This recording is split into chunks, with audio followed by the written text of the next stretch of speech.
When you got here, who'd you talk to about the Purdue rivalry? Did you speak to any of the players that had kind of carry over? Honestly, I talked to guys like Josh Sanguinetti. That was probably the main person I talked about it with. But honestly, I really don't know too much about it, if I'm being honest. Coach Signetti talked about how Purdue is a much improved team compared to the one you guys played last year. What sticks out about them this year to you? Yeah, like you said, they're much improved from last year. I feel like they're more physical this year. They're a very competitive team, even though the record probably doesn't show it. But they're a good team. We don't take them lightly, and yeah, they're better than last year.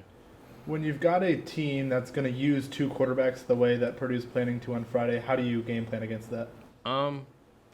Yeah, it's something different just going against a two quarterback system. Obviously, they're two different guys, so we treat them two different ways. I just feel like Coach Haynes has a perfect plan for them, so yeah.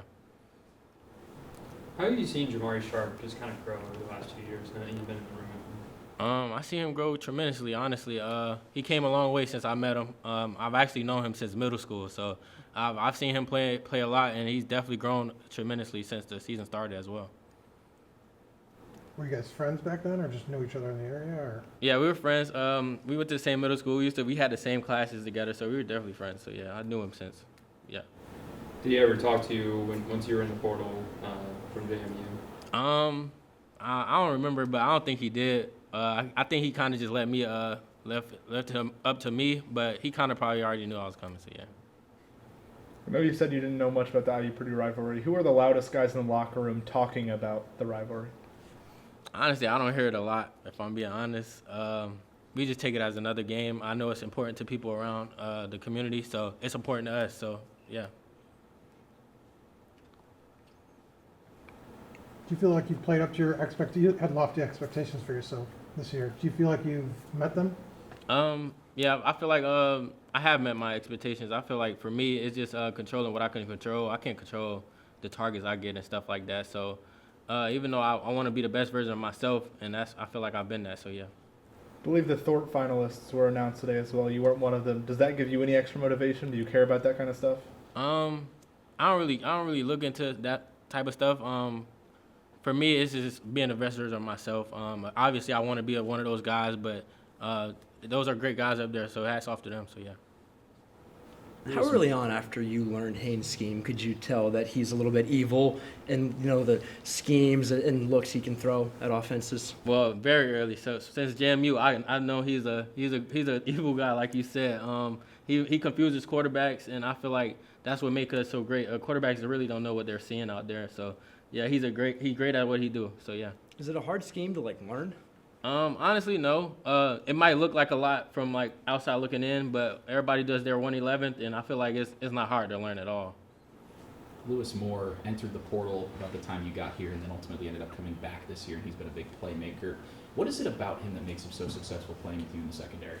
With Lou, I feel like his experience is what separates him. I feel like he's seen everything. He probably don't like it, but he's Unc back there, so he's the old head. He's seen everything, so I feel like that's what separates him.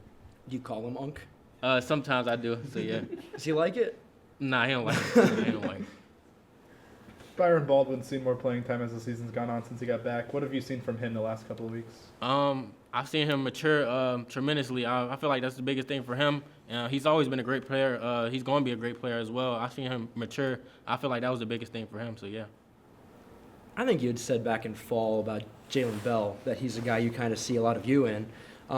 Is it still kind of like that? Has he grown the way you kind of thought he could? Yeah, he definitely has grown. I definitely see myself in him as well. He's a guy that I'm looking forward to seeing him play next year. I feel like he's going to be great for us as well, so yeah. Traits-wise, what is it about him that you see, okay, that's kind of like me when I was his age? Just like how he sees things, as a freshman to see, patterns and know what's coming. I feel like that's one thing I did as a freshman. So I just feel like mentally he's above his time. So yeah. How impactful was the week off for you this past week? It was very impactful. We had some guys banged up, so it was impactful as a team as well. Just to get fresh and refresh our minds as well, because we went 6 games in a row. So I feel like it was great for us. So yeah. 2 more for D'Angelo. All right, thanks, D'Angelo. Thanks, D'Angelo. Thank you.